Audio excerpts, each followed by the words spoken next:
ciencia. Es una lucha esto, Mónica, esto de estar encerrado, qué complicado. ¿Cómo va llevando el aislamiento?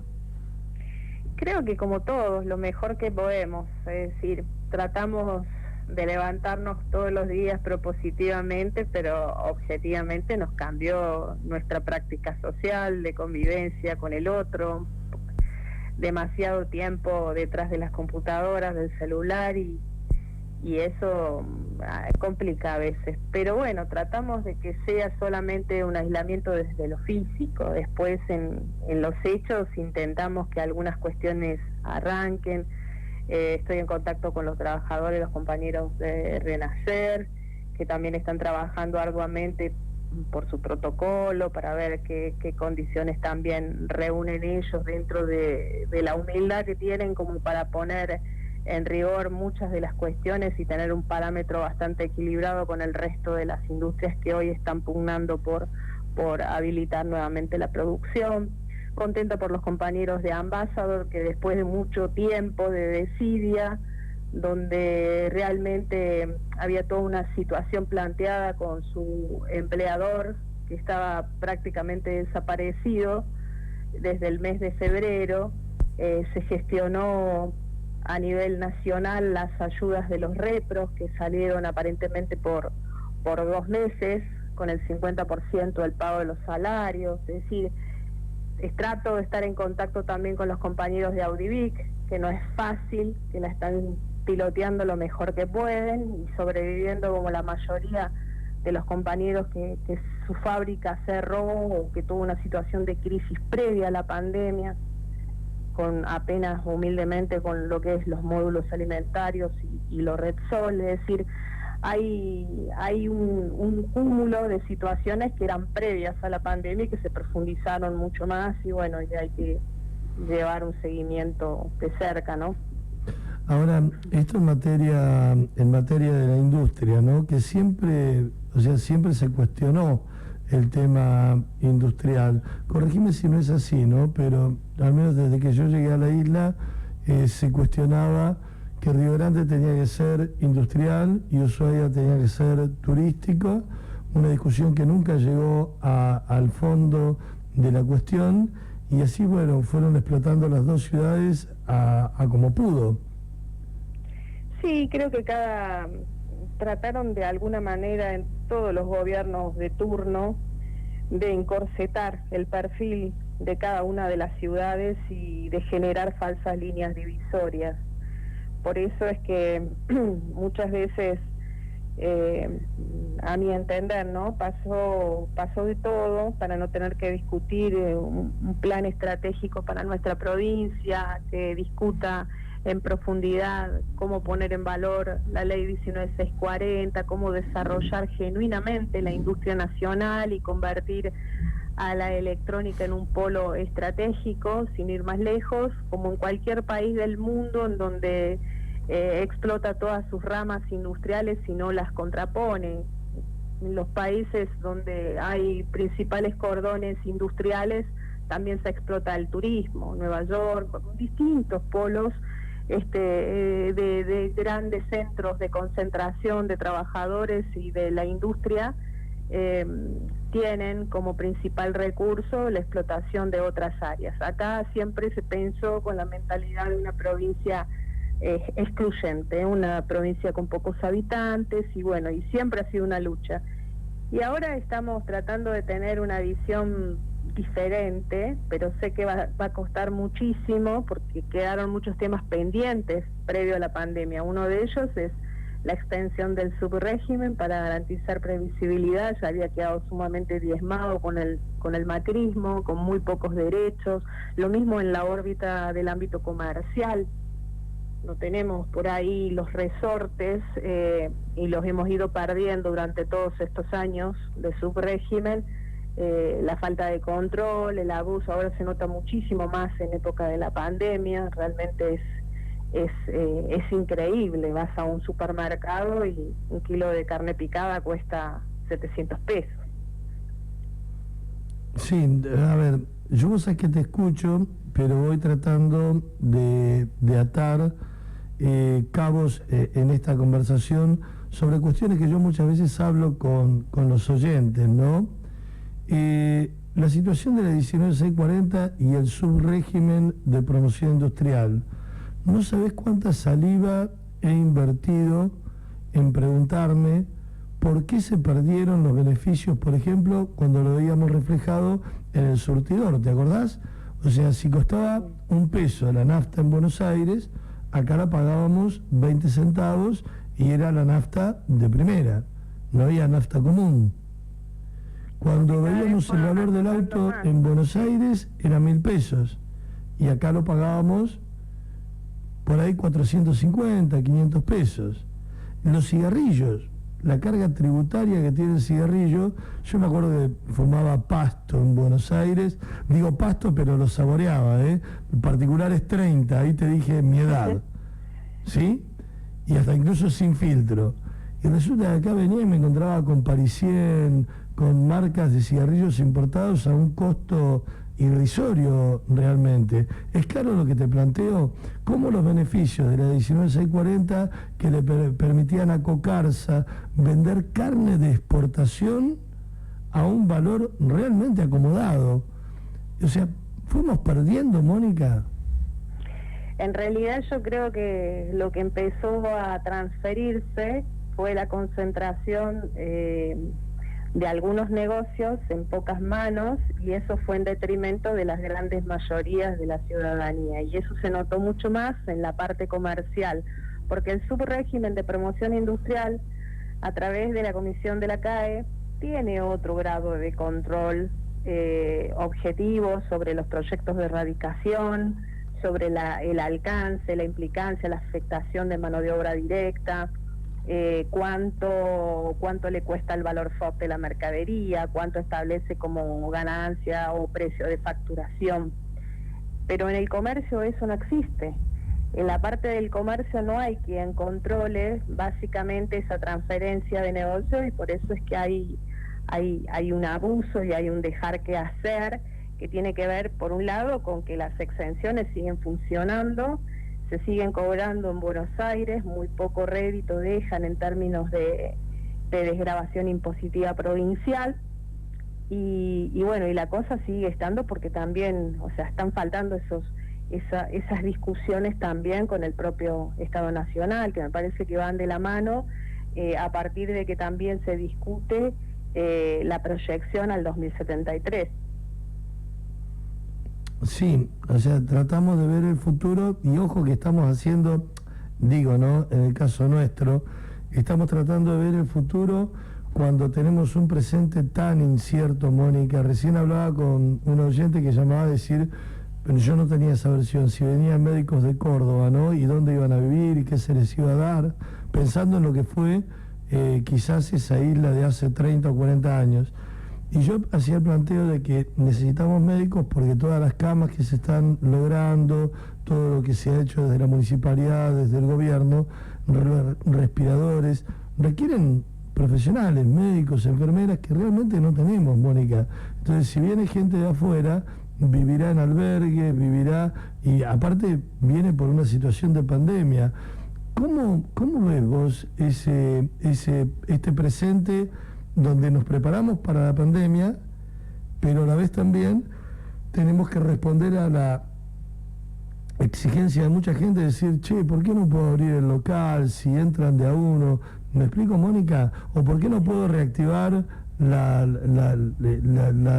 fábricas si nos vamos a respetar con el aislamiento, no vamos a tomar mate? Es como que simplificamos algo que tiene una cuestión de fondo que es muy grave. Sí, pero a la vez yo creo que esto no empezó hoy, o sea, hace 50 días que lo estamos transitando. Claro. Y había dos caminos, no había mucho más que eso. Podíamos haber terminado como Manaus. Yo no sé si estás al tanto, el 75% de la población de Manaus contrajo coronavirus. Es, ¿sí? Es la ciudad que mayor índice de mortalidad tiene en Brasil, y la afectación tiene que ver con esta sobrepoblación que sobre todo existe en las grandes estructuras fabriles, y por sobre todas las cosas la cantidad de personal pobre que trabajan en las fábricas de Brasil.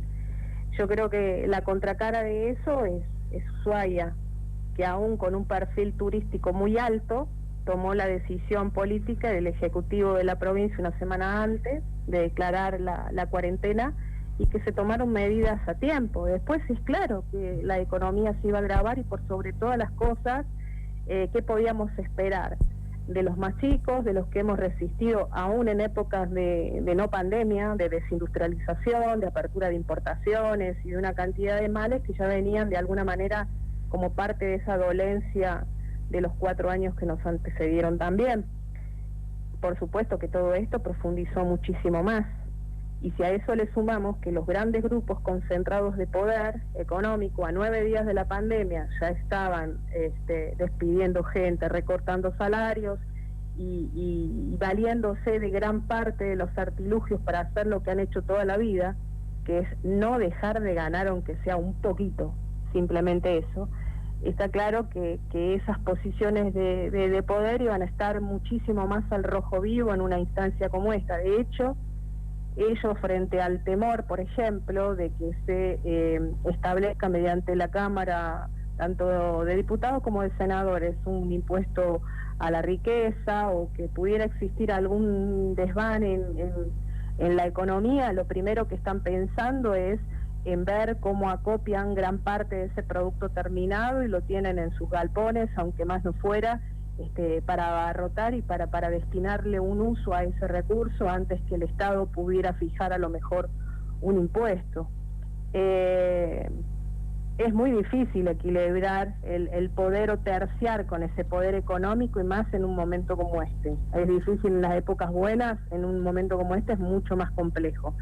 Pero yo pienso que poco a poco vamos a ir logrando gran parte. Bueno, ahora, por ejemplo, el aviso es que entre miércoles y jueves los protocolos nacionales, y a partir de la participación del COE provincial, más el Ministerio de la Producción y el Ministerio de Trabajo, van a establecer la apertura de fábricas, que serían las grandes pruebas de fuego. Y después, a partir de allí, me parece organizar también a la población en términos de los rubros donde son muy necesarios, que es parte del comercio y la vida práctica, pero a la vez es como muy a cuentagotas, para ver cómo funciona, cómo trabajamos también con el otro estos nuevos hábitos, si cumplimos, no cumplimos. Yo tengo muchísima confianza en la gente, porque me ha demostrado durante todo este tiempo que más allá de lo que dicen algunos y lo que fogonean a veces en la red y una cosa y la otra, acá se ha cumplido muchísimo con las disposiciones y no hemos tenido consecuencias ni de arrestos masivos y un montón de cuestiones que sí hemos visto en otras provincias. Acá ha sido bastante respetuoso, por lo menos acá en nuestra ciudad se ha notado mucho eso. Un despliegue importante de la fuerza policial que te va parando, que va por ahí como contraponiendo tu ritmo habitual, que te hace llegar tarde a todos lados. Eso es real, pero también es como para ponerte un stop, que si realmente no es de muchísima importancia y mucha urgencia tu salida, trates de evitarlo. Y aún teniendo una hora de recreación, tampoco veo las calles superpobladas. O sea, hay temor, ese temor no nos tiene que paralizar, tiene que ir de a poco incorporando los hábitos y seguir trabajando y planificando cómo es esta salida a la cuarentena. Uno nunca pierde la esperanza, pero yo sé que va a ser un proceso más largo de lo que a uno le gustaría que fuere. Ya lo creo, es muy compleja la situación, y cuidado que lo que estamos hablando siempre está atado a cómo se va manejando el índice de casos que aparezcan en la ciudad, ¿no? O sea, hay que ver, el comportamiento es una prueba y error, o sea, vamos probando a ver cómo nos movemos. Frente a todo esto, la Cámara de Comercio ayer entrevistaba a Claudia Fernández, y existe desesperación por un montón de comercios que lamentablemente ven que desaparecen frente a la pandemia. Es muy angustiante. El 84% de los comerciantes, ellos mismos nos han comentado, alquilan. Por eso es que en gran parte del debate de lo que se viene también en el ámbito del propio proyecto del Ejecutivo, todavía no hay formalmente presentado, pero hay un bosquejo del cual se viene discutiendo, debatiendo, tiene que ver con lograr cierto alcance, de alguna manera, con los fondos que hay o que se pudieran destinar, que tendrían que ver con la desafectación de alguna obra pública anterior. Por eso se necesita de una ley para poder, en el marco de esta emergencia, pensar en las disposiciones de aquellos sectores que no han sido alcanzados por resoluciones nacionales, provinciales y municipales, porque entre las tres son varios los sectores: el comercio, el monotributista, el cuentapropista, los cooperativistas, los clubes de barrio, las asociaciones. Hay un cúmulo, hay una franja importante a la que hay que, de alguna manera, tratar de autosostener. También me parece que hay que dar el debate con relación al tema de la riqueza a la par, porque no es solamente tratar de subsidiar esta situación, sino también hay un grado de generosidad que para mí es importante y hay que ponerla en valor. A mí no me gustaría que los comerciantes gestionen ayuda simplemente para pagar un alquiler de alguien que posee 500 propiedades. Porque vamos a ser honestos, ese debate también está de fondo. Es decir, damos toda una discusión en pos de un sector, pero resulta que después sacamos el mapa de la provincia, de la ciudad, y gran parte de esos beneficios es para pagarle a un solo propietario que tiene 35 locales en el centro. Y eso no me parece correcto también. Pensemos en ver cómo le descomprimimos la carga fiscal, en todo caso, a ese propietario para que no se endeude y un montón de cuestiones, pero me parece que los alicientes tienen que estar dados para promover no solamente el capital de trabajo, sino la lista, en todo caso, de salarios del personal, para que ese comerciante o ese empleador no solamente subsista, sino que a la vez no tenga que tomar la medida desesperada de despedir a nadie. Pues es que te escucho y quiero imaginarte sentada en la banca defendiendo alguna posición que indudablemente te va a tocar, ¿no? Hay que ver cómo se reactiva esto. ¿Se ha charlado en la legislatura de esto de poder sesionar en forma virtual? ¿Estás participando de charlas virtuales? ¿Estás preparándote ya? O sea, lengua karateca.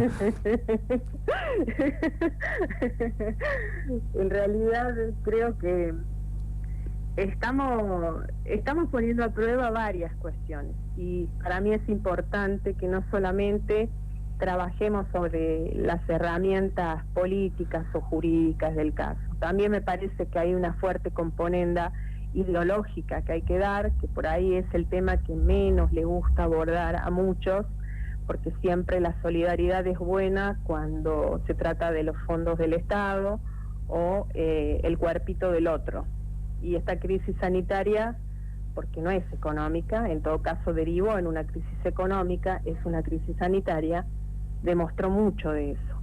Y me parece que hay que discutirlo poniéndole el cascabel al gato, sinceramente. Yo no creo que hay que evitar este tipo de discusiones.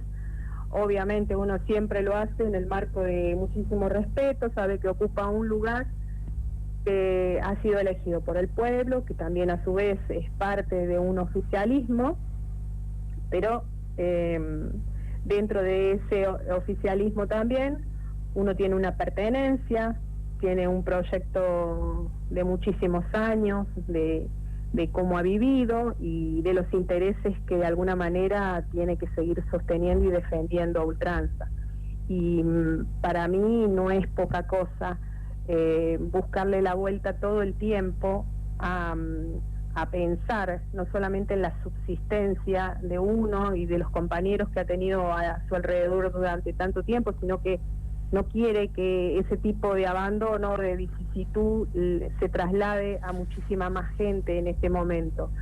Por eso es que algunas discusiones tienen que ser acaloradas y hay que discutir fuertemente desde lo ideológico y desde el proyecto que entre todos tenemos que construir, porque si no son consensos desde lo formal, duran lo que dura el interés de una sesión, pero después el problema de fondo sigue subsistiendo, ¿no? Ahora qué difícil, ¿no? Mirá lo que estamos hablando, yo siempre tratando de mirar ese futuro incierto y siendo muy prudente de que todo esto que estamos charlando, pues después por ahí se puede sacar de contexto algo de lo que decís. Lo estamos hablando en el marco de una pandemia y de una situación donde se le pide mucha solidaridad al pueblo. Me refiero cuando se lleva a un acuerdo, por ejemplo, con los empleados de comercio para ver de qué manera se puede, bajándoles el sueldo, acomodar los tantos para seguir con la actividad. Pasa lo mismo con el sector fabril. Ayer lo entrevistaba a Tapia y se hablaba de que ya se les puso una vez el pie encima congelando salarios y ahora posiblemente también se vuelva a poner el pie encima porque el industrial dice: yo voy a fabricar, pero ¿a quién le voy a vender en este marco, no? Ahora te quería llevar al sistema cooperativista. ¿Conocés la problemática que está viviendo la cooperativa Nuestro Techo versus, porque ya esto es una pelea, versus el IPB? No, no la conozco en profundidad. O sea, por ahí he escuchado algunos trascendidos, pero de fondo no conozco bien. Lo último que está pidiendo la cooperativa es que el IPB le pague la última certificación que han hecho, porque el IPB es como que no tiene mucho argumento. Yo entrevisté una sola campana, ¿no?, que es la campana de la cooperativa, pero ya esta discusión la vienen manteniendo desde el gobierno anterior. Es tremendo porque los tipos dicen: bueno, vos conocés el valor de la cooperativa. Entonces los tipos dicen: te entrego la vivienda terminada, llave en mano, a 27.000 pesos el metro cuadrado, un valor aproximado que te doy, ¿no? Y resulta que el IPB construye casas, pero el valor del metro cuadrado no terminado es prácticamente del doble al que logra la cooperativa. Bueno, a nosotros nos pasó con la luminaria de LED cuando nos presentamos en la licitación de la DEPE.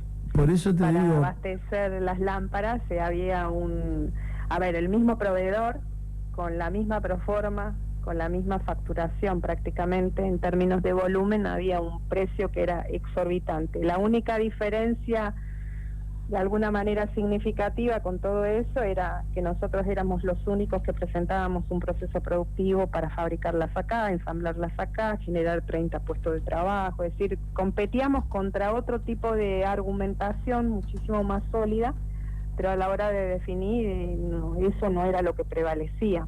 Ahora, en épocas actuales, yo voy a averiguar bien realmente cómo es y ahí te voy a dar mi opinión genuinamente sobre lo que ocurre con esta cooperativa. Claro, pero te llevaba al terreno, Mónica, sí, de la pelea eterna entre el sistema cooperativista con un sistema capitalista, ¿verdad?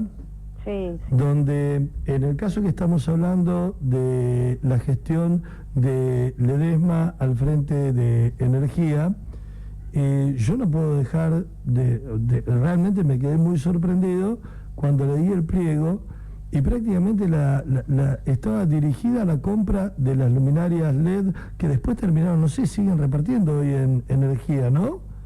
O todavía hay gente que no las fue a buscar a sus dos lamparitas. Sí, ahí estaban tiradas en el...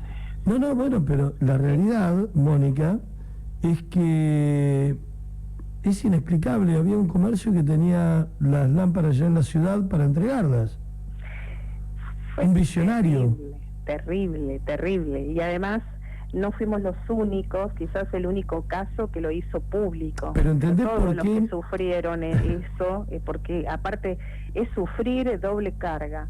Te hacen hacer un gasto significativo para participar, tenés que participar con una cantidad de normativa, reglamentación, estándar de calidad, un montón de cosas, tenés que sacar seguros de caución, lo tenés que pagar por adelantado, es decir, juegan con tu ilusión de poder adquirir un trabajo, un negocio distinto, que en este caso nuestro principal negocio era la fuente de empleo, pero ya estabas descalificado antes de empezar. Para que vos te dieras una idea, era un traje tan hecho a medida que solamente hay una sola marca que garantiza certificación de calidad junto con el holograma que dice IRAM, y es Philips, ¿sí? O claro. sea, ya antes de empezar, ya con ese solo ítem, ya todas las que estábamos, ya estábamos quemados, pero bueno, había que transitarlo, fue toda una discusión. Lo peor de todo es que vos te pones a debatir esto y después arman un juicio de valor y después te sacan un reportaje que sale a contestarte, a poner en tela de juicio la calidad de tu producción, de tus productos, de eso. O sea, terminás de alguna manera entrando en el barro que ellos quieren que vos entres, porque el sistema siempre va a estar para defenderlos a ellos. Lo mismo me pasó con este otro personaje que se cruzó en la vida de la fábrica, Sedner, por ejemplo. Exactamente lo mismo. Un tipo que con chapa o apellido o portación terminó de alguna manera perjudicando un emprendimiento que siempre primó la buena fe antes de hacer un negocio, un montón de cosas, y sin embargo esos sinvergüenzas se atraviesan en la vida comercial, lógicamente, de muchas de las empresas que quieren trabajar bien, que quieren tener una forma solidaria de distribución de su riqueza, con transparencia. Es decir, nos pasa. El sistema no prevé que el cooperativismo, una forma asociativa, sea exitosa en este país, porque siempre tiene que mostrar que el capital lo puede todo, cuando en realidad ha dejado grandes fisuras, no solamente a lo largo de todos estos años, por lo menos en la vida empresarial y la industria argentina. Gran parte de esos baches y de ese Estado cómplice que miró para el otro lado cuando se producían vaciamientos, cierres de fábricas, no pago de indemnizaciones, es decir, ha habido siempre esa connivencia, y bueno, y si a eso le agregas también la otra connivencia que ha tenido muchas veces que ver con la dirigencia sindical que ha traicionado gran parte de esos principios, siempre se armó esa trilogía que de alguna manera siempre fue en detrimento del resto de los trabajadores y del pueblo argentino. Entonces es como muy complicado. Yo sé que en este momento no es una época para andar echando culpas, es una época para arremangarse, reconstruir lo que otros dejaron, tratar de hacer las cosas lo mejor que se pueda, tratar de propender mucha propuesta. Si hay algo que en este poco tiempo, desde que asumí, me deja tranquila, es que permanentemente estamos llevando inquietudes y proyectos al Ejecutivo, después veremos si en la práctica les sirven o no, pero siempre estamos pensando en cómo, por lo menos de mi parte, qué nuevo emprendimiento se puede abrir, cómo podemos contraponer cuestiones como esta que te hablaba y te mencionaba anteriormente con relación al comercio, para controlar cierta trazabilidad en el ingreso de las mercaderías también a la provincia, para que de alguna manera en el marco de esta pandemia la inflación y el aprovechamiento no esté a la orden del día. Hemos pensado en alguna herramienta también para generar recursos. Pero bueno, son cuestiones que también tendrá que definir el gobierno de la provincia, el cual estamos acompañando, que no le tocó una época fácil. Claro, pero por eso te decía, me pasó cuando la entrevisté a Medella hace 2 semanas, sí, que, o sea, vos viste, una entrevista muy distendida, que de repente se pueden tomar cosas fuera de contexto. Yo entiendo que estoy hablando con vos y estoy aclarando de que estamos hablando en un estado de pandemia donde es muy difícil proyectar a un futuro cuando tenemos realmente la incertidumbre de no saber qué va a pasar mañana cuando puedan poner a funcionar una fábrica y aún respetando el aislamiento podamos tener incrementos con la pandemia. O sea, desconocemos, pero lo único que estamos haciendo es intentando ver un escenario diferente. Yo vos te decía, un poco como que te digo con respetuosamente, ¿no? Lengua karateca, en el sentido de que no te vas a quedar callada, y uno tiene fe en que, por ejemplo, como sos legisladora oficialista, vas a saber entender cuál es el choque que tiene, por ejemplo, una cooperativa, por decirte, Nuestro Techo, que es la que viene laburando con las viviendas y que vienen trabajando y demostrándole a la gente que se puede crecer con un sistema cooperativista, cuando en la propia cooperativa Renacer a vos te pusieron muy poco apoyo, o ninguno, por parte de los gobiernos con los cuales te tocó gestionar. ¿Me explico, Mónica? Sí, todo fue a fuerza de mucha lucha, nada se consiguió gratis, y en las épocas que medianamente empezaron a cambiar ciertas relaciones, tuvo que ver con ganarse un lugar también dentro de la comunidad y de la propia sociedad, y hubo que invertir tiempo, no desvirtuar el objetivo en ningún momento.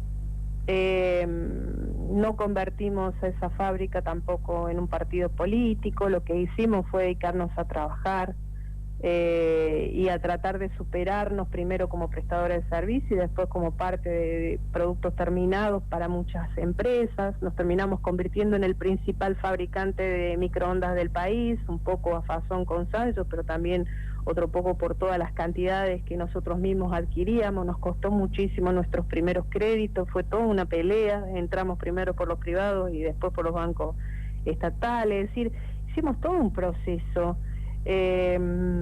Ocupamos a nuestros hijos, fue la única empresa que nunca a lo largo de 17 años de funcionamiento despidió personal. A ver, tuvimos muchísimas cosas y gran parte del sistema tenía que ver con estas cuestiones y sigue siendo una lucha. De hecho, el cooperativismo no fue reconocido hasta el momento en ninguna disposición. Creo que el único ofrecimiento que le están dando, yo también estoy dentro de una federación, o sea, a través de Renacer estamos en una federación que se llama FACTAS, que la integran muchísimas cooperativas, más de 240 en todo el país, y una de las cosas más recurrentes es las esperanzas depositadas en el gobierno nacional y seguramente en los gobiernos provinciales que tienen muchos de los compañeros que están en distintas cooperativas del país, pero seguimos sin políticas públicas para las cooperativas.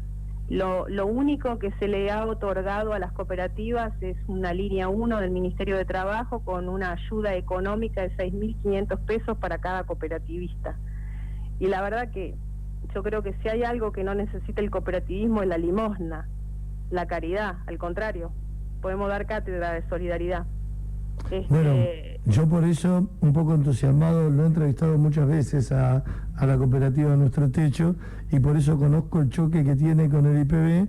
Estamos hablando de gestión anterior, habría que ver ahora con esta gestión si se pueden destrabar y se puede empezar a laburar, y en un futuro donde estamos mirando de que hay un montón de empresas que lamentablemente van a desaparecer porque no van a poder pagar alquiler, salarios, con todo este tiempo que nos lleva la pandemia, y quizás entre los obreros se puedan defender algunos puestos, ¿no crees?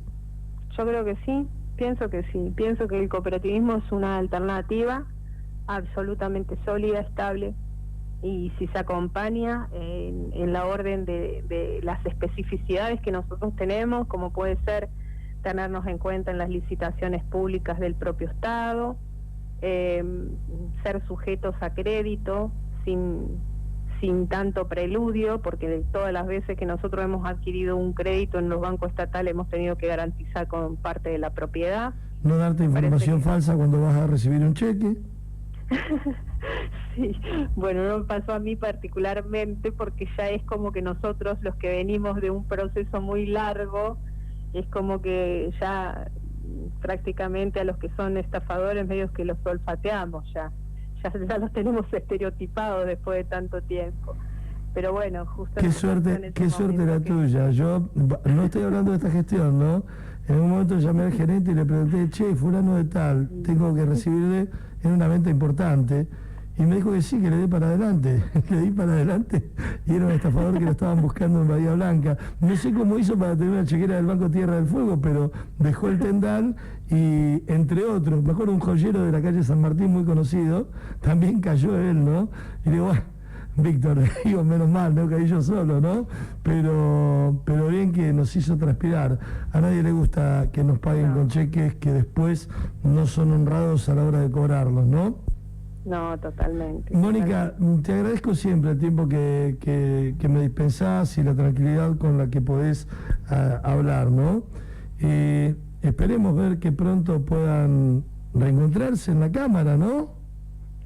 Yo pienso que sí, que esto va a ser para no digo para la semana que viene, pero para los próximos días seguramente va a haber alguna novedad ya, porque lo que se resolvió básicamente seguro va a ser a los efectos de no tener que hacer modificaciones ni estatutarias ni nada, una sesión presencial, cuidar a los que son pacientes de riesgo, que se les puede dar la opción también a través de la vía de la teleconferencia, pero yo creo que sí, que próximamente vamos a estar en condiciones de poder sesionar.